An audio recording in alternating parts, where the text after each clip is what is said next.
Morning. Sige, maraming problem. Okay.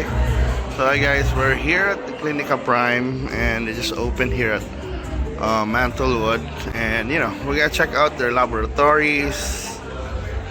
Here's the labs.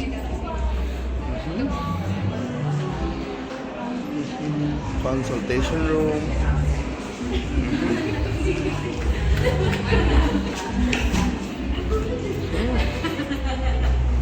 So this is the extraction area. So we have consultation rooms, more rooms over here, and they have more So there are consultation rooms. So it's a clinic, basically clinics. So this is how the rooms look like here, and money. And even have dental services over here. So money. Wow. Wala. Ato ni tuyukon because while before the blessing, I guess. We have a consultation room.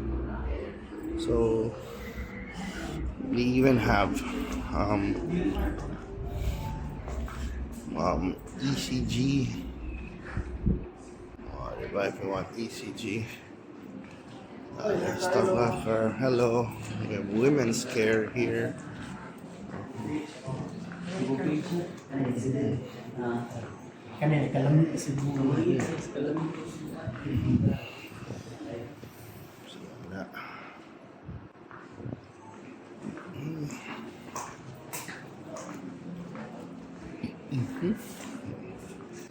So more ECG. And a reading room here for 2D echo, stress test, X-rays. So 2D echo room. Yung the stress test, Derika. And then of course X-ray.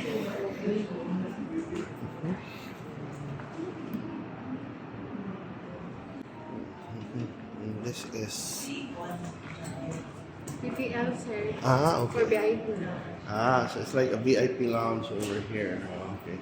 So saan yung mga room? Consultation room sa Sadya ba? I-hold ang mga patients, sir. Kami na ang susunod. Okay. So this is the VIP area. So di ka nga magpaila-ila dito ko, no? Diri ka.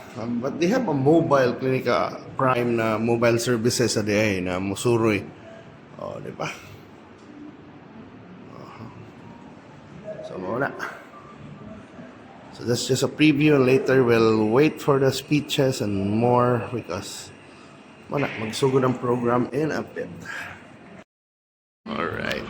So on this other side we have the CT scan. Wow, that's a CT scan there.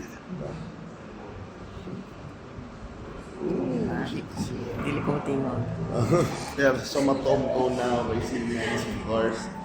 We have mammogram.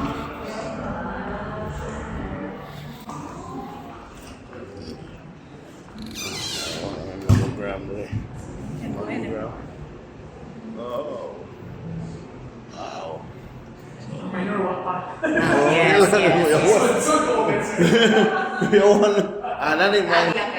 Minor surgical room and a recovery room. So one on the other side. Okay. And counting down. 3, 2, 1.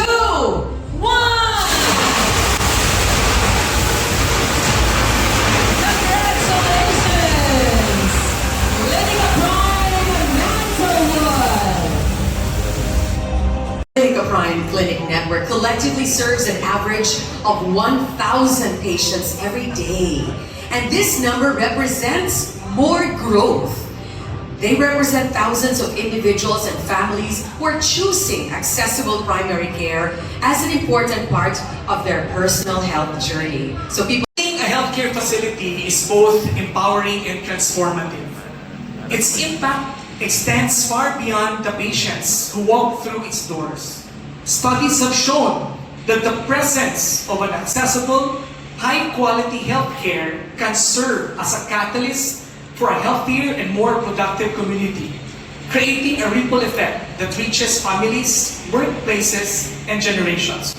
At Clinica Prime, we witness this impact every day. It is the patient with diabetes whose timely eye examination prevents blindness. The elderly patient with a foot infection whose early detection prevents a possible amputation. The patient with hypertension whose treatment significantly reduces the risk of stroke and heart attack. The older adult who remains independent because we help prevent a fall. The patient with diabetes whose kidney function improves because disease was detected and managed early. These victories may never make the headlines. They may never appear in hospital statistics, but they do matter. Hospitals save patients from dying. Primary care keeps people from becoming patients. That is the power of primary care. Branch at Oak Ridge Business Park on AS Fortuna continue to serve our community. This second location in our city will bring accessible, patient-centered care closer to more people. For the Mandaue City government, health is a priority side by side with education. When our people have access to good health care and our children are given better opportunities to learn, we build stronger families and stronger communities. We are happy to have partners like Clinica Prime growing with our city as we continue to strengthen our public services. Your presence gives our people more choices, from medical consultation and laboratory and diagnostic services to preventive care, wellness, and specialized services. Your PhilHealth, YACAP accreditation also helps eligible members cover primary care consultation and selected essential services. Important. Why? Because this is the first touch point for Filipinos. It's more important for us to keep you healthy than you getting sick. Why? Because 33 to 35% of cases that are hospitalized should have been treated on an outpatient basis. So for the financial sustainability of our health insurance program, it's very important that we take care of the people at the very onset. Kaya yun po yung yaman. Yaman ang kalusugan para mailayo tayo sa sakit. So it means that we need to take care of you at birth. And in fact, that's what our plans are. For the first time in the history of DOH and PhilHealth, we now have a common agenda between PhilHealth and DOH. Scheduled to be with us here in today's very, very short program. We intentionally kept it very short because we know all our distinguished guests have very, very busy schedules. But we wanted also to honor this moment of opening our 4th branch here in Cebu and counting with at least some significant milestone. You know, it was mentioned in the video and by Dr. Brian and even Secretary Edwin mentioned about the vision of a healthcare network for healthier Filipinos. To be honest, this vision for Clinica Prime did not start with us, did not start with Dr. Brian, myself, Dr. Kenneth. We are just merely custodians, stewards who have continued and carried on the legacy of our founders. The man who actually saw it many, many years ago, decades ago, was our esteemed founder, my late father, Mr. Leo Lim Liu, who had the privilege, after he retired from our family corporation, decided to spend the rest of his life impacting lives in the Cebu healthcare community. He ran for almost 30 years one of the largest healthcare institutions here in Cebu. He expanded it, he grew it, he really built a very, very highly respected and most credible institution that has impacted so many lives in Cebu.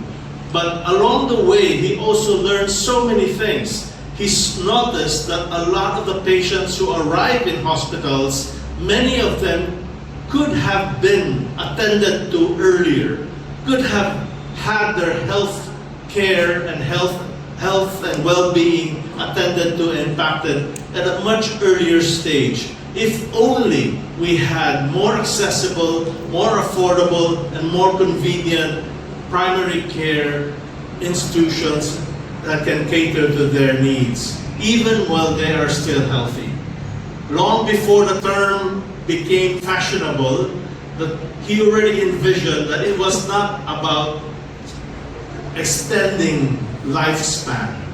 It was not about making people live longer only.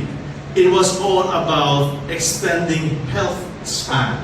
It was about making people's lives healthier, making them better. Healthier Filipinos lead to a healthier and more productive community. And that, as far as many years ago, he saw that. So he started with a small clinic called LH Prime then, and then later on gradually passed it on to me and my brothers. And along the way, of course, kita mga anak usahay kahit kitag uno, di maminaw, even though our parents already saw it and told us that the great impact that primary care can have on a community, we thought we knew better.